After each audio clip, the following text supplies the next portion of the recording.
La resistencia de un suelo, a diferencia de otros materiales, no es una propiedad invariable de este, sino que su valor oscila dentro de algunos amplios límites.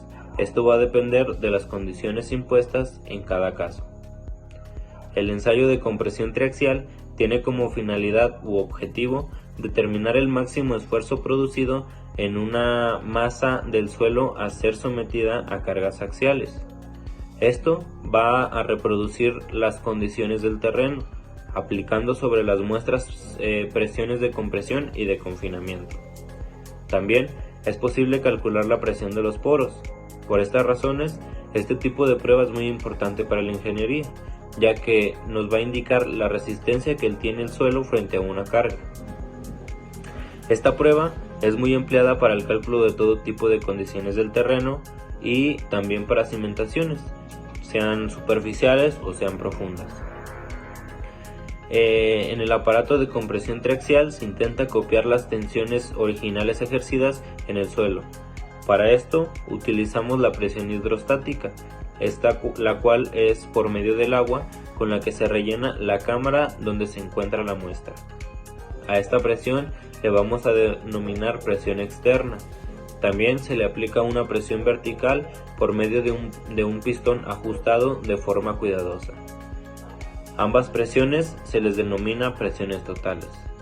Estas pruebas serán realizadas en varias probetas, las cuales van a aplicar diferentes cargas cada una. Una de las ventajas principales de este tipo de ensayos radica en el hecho de poder controlar las tensiones principales, el drenaje y la presión intersticial, la cual conduce al conocimiento del comportamiento básico del suelo y de las características que tiene este para posteriormente utilizarlas a nuestra manera y poder saber el diseño de este. Buen día, mi nombre es José Ángel Azalde y yo les voy a hablar sobre el material y equipo necesario para realizar esta prueba. Los primeros materiales serían los materiales básicos del laboratorio, lo que puede ser como cuchillos, sierra de alambre, espátulas, vernier y cápsulas de aluminio. Estos tipos de materiales son para darle lo que es la forma a la muestra y medir sus dimensiones. Y por último, desde el equipo tenemos lo que es la cámara o celda triaxial. Consiste principalmente en un cilindro con una cubierta superior e inferior de metal, a la que se les llaman cabezales, donde el interior de este equipo es colocada la muestra, de la que es de forma cilíndrica, que se llamará la probeta, cuyas dimensiones están en función de lo que es el suelo. Lo que lleva el otro material que lleva este equipo es una piedra porosa, que es colocada por encima y por debajo de la muestra. La probeta, luego de ser envuelta en látex, es sujetada a lo que es este equipo. También existen lo que son tubos de entrada y salidas instalados en cámara, los cuales son controlados por válvulas que nos permiten cortar la circulación de agua o de glicerina cuando se desee. Este fluido es el que llena la cámara, mantiene una presión hidrostática de confinamiento constante y simétrica. Asegura que la hermeticidad de la cámara por medio de las abrazaderas es ajustada a los cabezales. En este equipo permite determinar las características de las presiones laterales y resistencia del suelo saturado cuando se aplican presiones laterales axiales en un espécimen cilíndrico. En esta imagen podemos ver lo que son las partes de este equipo. Tenemos lo que es el cabezal inferior, el cabezal superior, la probeta cilíndrica y el pistón de transferencia de carga. Lo que está en azul sería lo que es el líquido que podemos insertar, ya que es glicerina o puede ser agua. Y lo que tenemos arriba son los que es el aro dianométrico de deformación y el compactador centesimal. Abajo tenemos lo que es un tubo, lo cual nos permite ingresar lo que es agua a presión. Bien, ahora hablaremos sobre la clasificación de los ensayos, comenzando primeramente pues con el ensayo no consolidado, no drenado. Bien, en este tipo de ensayos la muestra de suelo se carga verticalmente sin permitir que se drene el agua. Esto significa que la muestra permanece saturada durante todo el ensayo, con agua tanto en los poros como alrededor de las partículas del suelo. Procedimiento, pues primeramente se coloca una muestra de suelo en un molde de ensayo saturada, con agua, y se aplica una carga vertical de manera rápida. Durante la aplicación de la carga no se permite que el agua se drene, lo que significa que la presión del agua dentro de la muestra no cambia. Se registra la deformación y la resistencia del suelo mientras se aplica la carga. Se utiliza principalmente en suelos cohesivos como arcillas y limos saturados para obtener los esfuerzos totales. Este ensayo es útil para evaluar la resistencia de suelos bajo condiciones rápidas de carga, como las que podrían ocurrir durante un terremoto o una construcción rápida. Ahora pasaremos a los ensayos consolidados no drenados. En estos ensayos, la muestra de suelo se consolida lateralmente antes de aplicarse una carga vertical, lo que simula mejor las condiciones de campo donde el suelo ha sido sometido a cargas durante un periodo de tiempo. Procedimiento: primero, se aplica una carga de consolidación previa para asegurar que la muestra esté bien consolidada lateralmente. Después de la consolidación, se aplica una carga vertical rápida sin permitir que el agua se drene. Al igual que en el ensayo anterior, se registra la deformación y la resistencia del suelo durante la aplicación de la carga. También se mide la presión de poro con la finalidad de determinar la cohesión y el ángulo de rozamiento interno para esfuerzos efectivos y totales. Aplicaciones: pues se utiliza para evaluar la resistencia del suelo bajo cargas aplicadas después de un proceso de consolidación, como las que se producen en estructuras o infraestructuras de gran envergadura. Otro tipo de prueba triaxial es la de consolidado drenado.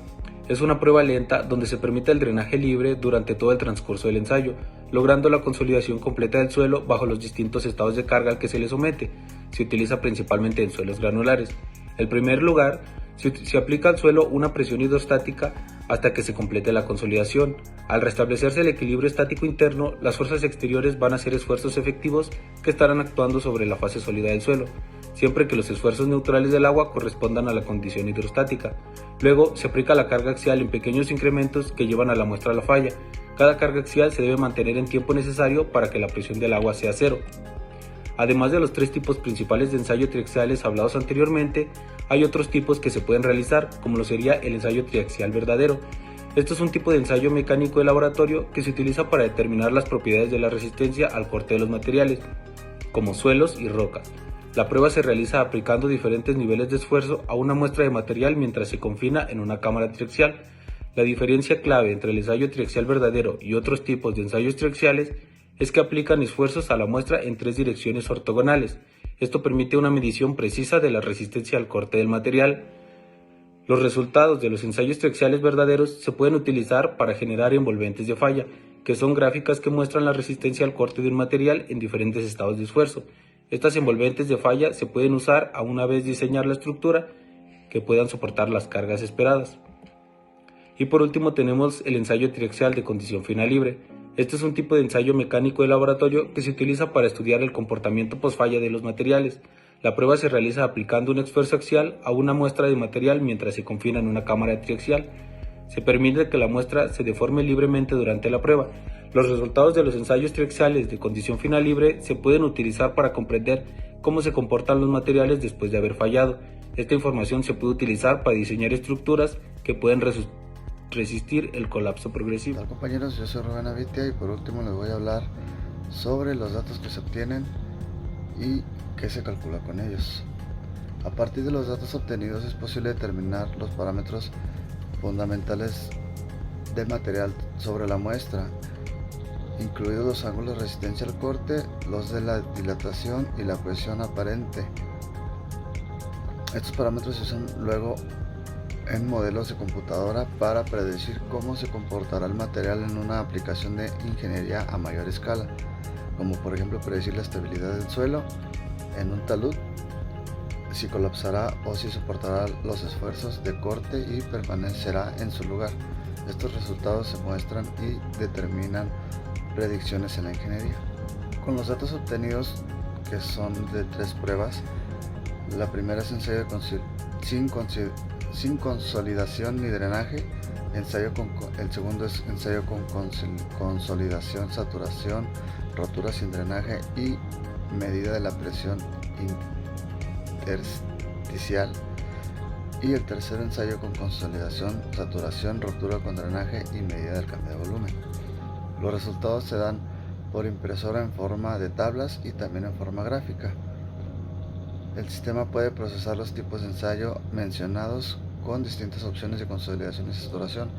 Permite procesar la curva tiempo consolidación para los ensayos y calcular y representar las curvas del desviador, así como las de presión intersticial y cambio de volumen. Igualmente calcula y representa gráficamente el círculo de Moore correspondiente al de la tensión de rotura de cada probeta.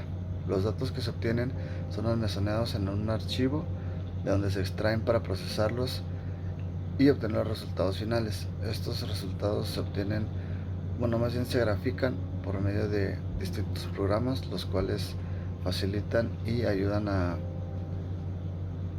analizar los tipos de muestras. Por su atención, gracias.